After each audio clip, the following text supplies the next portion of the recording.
Nah, kalau kita lihat Pak Jokowi ini memang is a very simple man, but he has guts, and not only guts, but he does his work also untuk mencapai ini. Kalau Presiden SBY dulu, saya menganggap beliau itu ragu-ragu selalu ya di dalam masa kepresidenannya, dan karena itu juga pada akhirnya almost as if he is giving up. Di era SBY, juru bicara FPI Munarman bahkan mengancam akan menggulingkan pemerintahan SBY jika berani membubarkan FPI. Sekarang di era Presiden Jokowi, FPI pun dibubarkan. Dan benar kata Mahfud MD, tanpa FPI hidup terasa nyaman dan damai. Pendiri CSIS bongkar fakta mengejutkan. Sebut SBY pengecut, sedangkan Jokowi berani dan bernyali besar bubarkan FPI dan HTI hingga mengusut pengemplang BLBI. Ditulis oleh tim redaksi jurnal, dikutip dari berbagai sumber. Halo, kembali lagi dengan saya Nana Janiago di channel Jurnal 45. Jelang setahun SBY mengakhiri jabatan presiden di tahun 2013 akhir, sangat jelas kekuatan sebagai presiden dan ketua umum Partai Demokrat tak lagi menjadi magnet dan daya tarik bagi para elit partai. Hal itu disebabkan oleh SBY tak berani membubarkan kelompok intoleran dan radikalisme. Hal berbeda justru dialami oleh Presiden Jokowi. Jokowi yang bukan ketua umum partai politik, sebutannya pun petugas partai, mampu menjadi daya tarik elit partai politik secara luar biasa. Para ketum parpol koalisi pemerintahan non-Nasdem selalu datang bila yang mengundang itu Jokowi. Jokowi nyatanya berhasil mengundang ketua umum dan sekjen parpol di Istana Negara. Lalu apa yang membedakan di antara keduanya? Sebelum masuk pada pernyataan tokoh Angkatan 66 Jusuf Wanandi, rekam jejak Jokowi berani mengambil keputusan tegas untuk kepentingan rakyat banyak.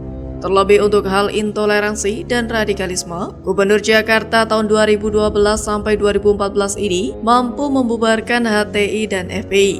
Hal lainnya rival politiknya di Pilpres 2019, Prabowo Subianto dirangkul dan dijadikan Menteri Pertahanan sampai sekarang.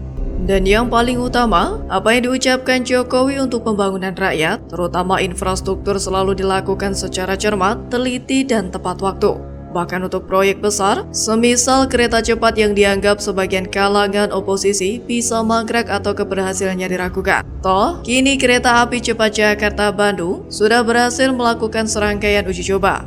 Kemudian ada transportasi umum berbasis LRT, MRT, dan busway mampu terkoneksi dengan pasti.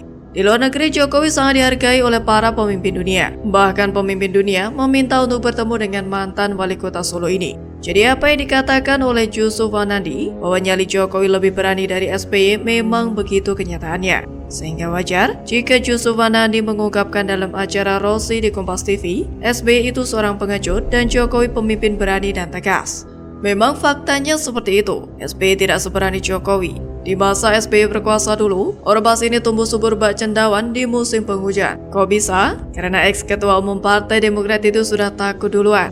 Awalnya SBY mengatakan, ormas yang terbukti melanggar hukum, melakukan kekerasan dan meresahkan masyarakat jika perlu harus dibubarkan. Yang mana statement itu disampaikannya buntut dari tragedi penyerangan terhadap jamaah Ahmadiyah di Cikeusik, Banten. Tapi bukannya takut terhadap ancaman mantan orang nomor 1 di Indonesia itu, justru Mumun malah mengancam balik akan menggulingkan pemerintahan SBY jika berani membubarkan FPI.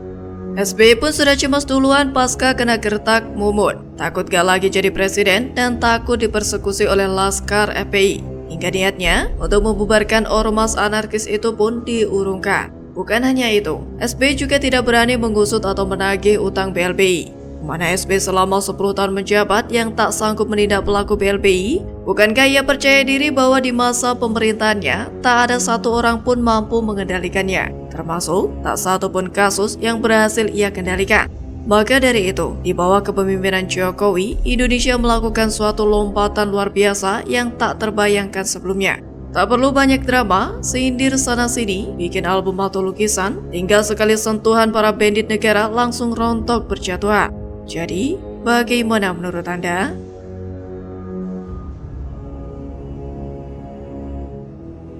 dan kita tidak menginginkan sama sekali ada yang namanya PHK di Ancol. Jadi kalau Anda katakan BUMD yang punya hati saat ini, Ancol adalah di antara yang sedikit itu. Geis ini adalah komisaris BUMD Pembangunan Jaya Ancol. Dia disebut tangan kanan Anies untuk memaki-maki orang. Geis adalah sosok yang penampilannya berbanding terbalik dengan Anies. Kalau Anies nampak selalu berusaha cool, menjaga kata-kata, berwibawa, lembut, rasional, Geis sebaliknya. Kalau bicara dia seperti preman yang tak tahu tata krama, kasar, artikulasinya kacau, dan bahkan sering berkesan tak berlogika. Kebongkar, banyak proyek mangkrak di Ancol sejak era Anies dan Tuyul Ancol. Pantes si Tuyul kabur. Ditulis oleh tim redaksi jurnal, dikutip dari berbagai sumber.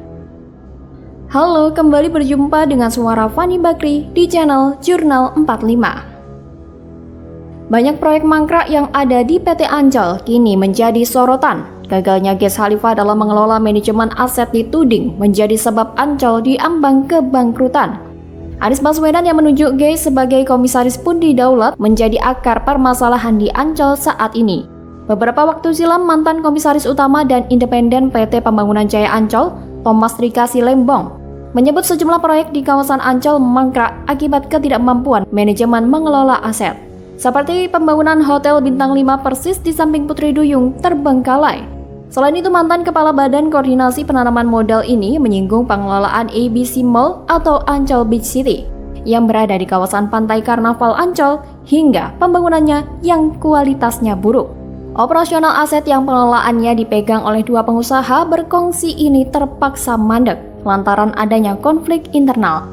Selain itu juga adanya sengketa aset SeaWorld Ancol hingga disidangkan di Mahkamah Agung. Pembangunan akuarium ini adalah hasil kongsi Ancol dengan Lipo Group yang semula berjalan baik, malah berujung sengketa. Ancol lah yang memenangkan sidang di MA, namun justru Ancol ini tidak berkembang. Banyak proyek gagal, mangkrak atau bermasalah di Ancol. Terlebih mengkonfirmasi terkait pengelolaan ABC Mall atau Ancol Beach City yang berada di kawasan Pantai Karnaval Ancol hingga pembangunannya yang kualitasnya buruk. Pengusaha bernama Hendra Lee atau HL menyebut semua berubah saat terjadi sengkarut kerja sama pengoperasian sebagian bangunan musik stadion antara PT Pembangunan Jaya Ancol atau PJA dengan BUMD DKI Jakarta dengan PT WAIP dan perusahaan yang menaungi manajemen stadium tersebut. Konflik akhirnya menyeret nama besar seperti ex-dirut PT PJA Budi Karya Sumadi dan dirut PT WAIP Freddy Tan. Bahkan pengusaha Hendra Lee sebagai pemilik perusahaan dirugikan nyaris 300 miliar rupiah akibat sengketa ini. Terbaru, pembangunan dan pengelolaan Ancol Musik Stadium di Ancol Beach City diduga berindikasi kuat merugikan keuangan negara ratusan miliar rupiah. Terkait musibah yang menimpanya tersebut, pengusaha ini kembali bersuara betapa sulitnya meraih keadilan di negeri ini. Dirinya berpendapat bahwa hukum di Indonesia sudah tumpul ke atas dan hanya tajam ke bawah, khususnya investor seperti dirinya. Pernyataan pengusaha Hendra Lee bahkan nyaris terbukti saat komisaris utama dan independen PT Pembangunan Jaya Ancol, Thomas Rika Silembong, menyebut bahwa politik internal BOD Ancol untuk kepentingan pribadi atau kelompok hingga sejumlah proyek di kawasan Ancol mangkrak akibat ketidakmampuan manajemen mengelola aset. Salah satunya pembangunan Ancol Beach City atau ABC Mall yang kualitasnya buruk. Tak cuma itu, Ombudsman RI pun sudah mengeluarkan surat rekomendasi adanya maladministrasi terkait perjanjian kerjasama antara PT Pembangunan Jaya Ancol dengan beberapa pihak, yakni terkait adanya aset negara di appraisal secara sepihak, padahal ada kerugian keuangan negara.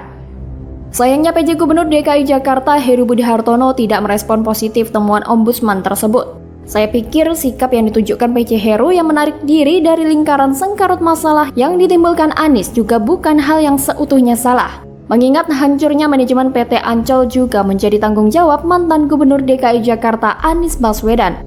Yang kita tahu bahwa Anies telah mengangkat anak buahnya Geis Khalifah sebagai komisaris Ancol. Dan terbukti bukan? Setelah Tuyul Ancol peliharaan Anies ini menjadi komisaris, apa yang dia lakukan? Ya, menjadi buzzernya Anies.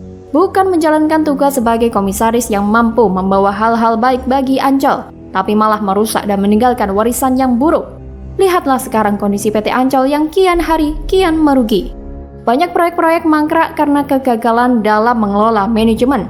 Dan itu terjadi karena gagapnya Anies dalam menaruh antek-anteknya yang jelas tidak becus kerja. Terlebih setelah banyaknya proyek-proyek mangkrak terbongkar hingga Ancol terancam bangkrut, Guys malah kabur dengan alasan ingin meringankan beban PJ Heru Budi. Ini kan jelas blunder. Bukannya bertanggung jawab, malah lari dari masalah dan segera cuci tangan.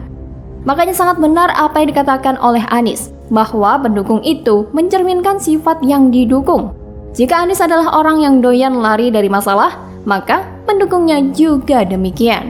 Bagaimana kalau menurut Anda?